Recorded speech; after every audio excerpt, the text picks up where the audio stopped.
Breaking news చూస్తున్నాం. Formula ఈ car race కేసులో మాజీ మంత్రి కేటీఆర్ ను ఈడీ విచారిస్తోంది.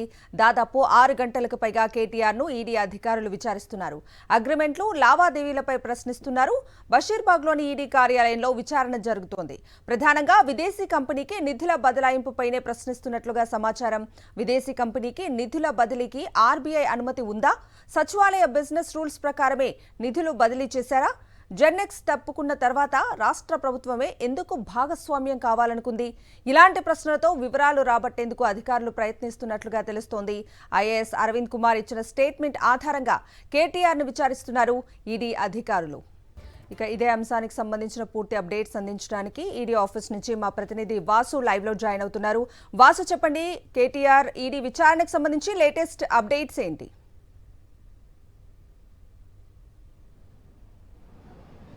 కవిత, కేటీఆర్ ఈడీ విచారణ గత 6 గంటలుగా కొనసాగుతుంది. ఉదయం 10 గంటల 30 నిమిషాలకు కేటీఆర్ ఈడీ కార్యాలయం జరిగిన తర్వాత 11 గంటలకు విచారణ ప్రారంభమైంది. దాదాపు 5 గంటలు దాటి, అంటే దాదాపు 6 గంటలుగా కేటీఆర్ విచారణ కొనసాగుతుంది. కొద్దిసేపటి క్రితం నుంచే పెద్ద ఎత్తున కూడా కార్యకర్తలు, నాయకులు మళ్ళీ ఈడీ కార్యాలయం తరలి వస్తూ ఉన్నారు. ప్రస్తుతం ఈడీ కార్యాలయం లోపల బయట పోలీసులు అప్రమత్తమయ్యారు. భారీ భద్రత నడుమ మళ్ళీ సెక్యూరిటీని పెంచుతూ ఉన్నారు. అంటే విచారణ ఒకవేళ ముగిసే సమయం, ఎందుకంటే 5 గంటలు దాటిపోయింది. కార్యాలయానికి సంబంధించినటువంటి డ్యూటీస్ కూడా ముగుస్తాయి. కానీ ఈడీ అధికారులు వాళ్ళ అవసరమైతే 9-10 గంటల పాటు కూడా రాత్రి వరకు విచారించే అవకాశం లేకపోలేదు. ప్రస్తుతం మనం చూస్తూ ఉన్నాం, పెద్ద ఎత్తున కూడా తరలి వస్తున్నటువంటి పరిస్థితి కనిపిస్తుంది. అంటే మధ్యాహ్నం నుంచి కూడా ఎవరు ఇక్కడి నుంచి వెళ్ళిపోయారు, అంతా ఎవరు లేకుండా. కానీ మళ్ళీ తిరిగి నాయకులు, కార్యకర్తలు చాలా పెద్ద ఎత్తున ఈడీ కార్యాలయానికి చేరుకుంటున్నటువంటి పరిస్థితి అయితే కనిపిస్తూ ఉంది.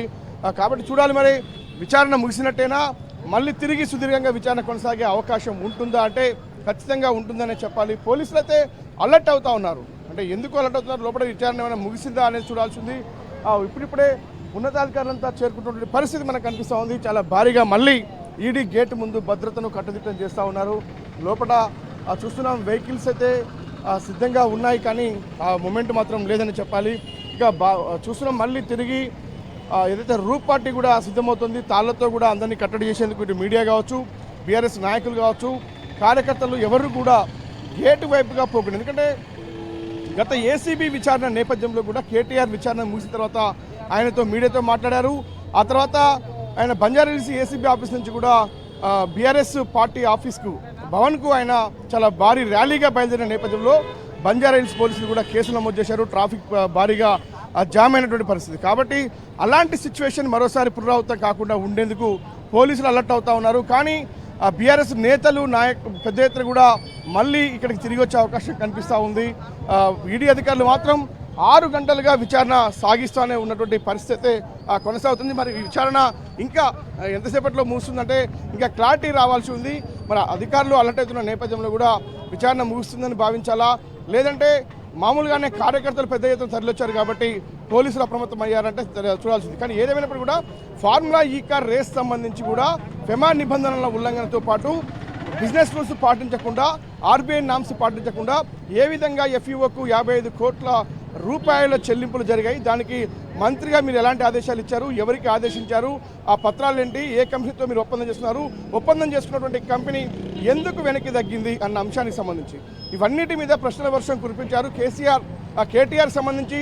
తెలిసిన విషయాలకు తెలిసినట్టుగా, తెలియని విషయాలకు నా దృష్టికి రాలేదు, నాకు తెలియదన్న విషయాన్ని ఆయన ఆన్సర్గా చెప్పారు. ఒక ప్రత్యేక బృందం ఈడీకి సంబంధించి ఒక ప్రత్యేక గదిలో విచారించారు, ఒక న్యాయవాదిని అలో చేశారు. కానీ న్యాయవాది కేవలం బయట వెయిటింగ్ హాల్ వరకే పరిమితం అయ్యాడనేది మాత్రం మనకు తెలుస్తున్న సమాచారం. ఒక 5 సభ్యుల బృందం మాత్రం కేటీఆర్ని విచారించినట్టుగా తెలుస్తూ ఉంది. ఆ కేటీఆర్ సంబంధించి విచారణ నేపథ్యంలో పూర్తిగా కూడా అధికారుల వెహికల్స్, అంటే ఈడీ కార్యాలయానికి సంబంధించి కొంతమంది అధికారులు బయటికి వెళ్తున్న నేపథ్యం, గేట్ ఓపెన్ చేసిన పరిస్థితి మనకు కనిపిస్తూ ఉంది. పోలీసులు అయితే అలర్ట్ అయిన తీరు చూస్తూ ఉంటాయి. ఎందుకంటే ఉదయం అయితే ఎలాంటి సిచ్యువేషన్ కేటీఆర్ లోనికి వెళ్ళే ఆ సమయంలో ఉందో, ఇప్పుడు అదే సిచ్యువేషన్ మళ్ళీ ఈడీ కార్యాలయం ముందర పునరావృతం అవుతోంది.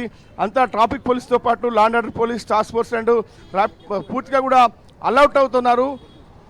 ఈ యొక్క సుదీర్ఘంగా విచారణ మళ్ళీ కొనసాగే అవకాశం ఉంది. మరికొంతమంది బీఆర్ఎస్ నేతలు సరౌండింగ్ ప్రాంతాల్లో ఉన్న వాళ్ళంతా కూడా మళ్ళీ ఇటువైపుగా తిరిగి వస్తున్న దృశ్యాలు మనం చూస్తున్నాం. జన సమీకరణ పెద్ద ఎత్తున సాగుతూ ఉంది మరి కేటీఆర్ విచారణ సాగుతున్న నేపథ్యంలో. కాబట్టి ఇంకా ఈ విచారణ ఎన్ని గంటలు సాగే అవకాశం ఉందంటే దాదాపుగా గతంలో మనం చూసాం కొన్ని కేసులకు సంబంధించి కూడా చాలా కేసుల్లో రాత్రి 9 గంటలకు కూడా వరకు కూడా విచారణ సాగినటువంటి పరిస్థితిని మనం గమనించాం. కాబట్టి కేటీఆర్ విచారణకు సంబంధించి ఎప్పుడు ముగుస్తుంది అంటే మాత్రం ఖచ్చితంగా చెప్పాల్సినటువంటి పరిస్థితి ఇక్కడ కనిపిస్తలేదు. కాబట్టి పోలీసులు మరోపక్క బీఆర్ఎస్ క్యాడర్ మొత్తం కూడా అప్రమత్తమవుతున్న పరిస్థితి ప్రస్తుతం ఈడీ కార్యాలయం వద్ద కొనసాగుతోంది.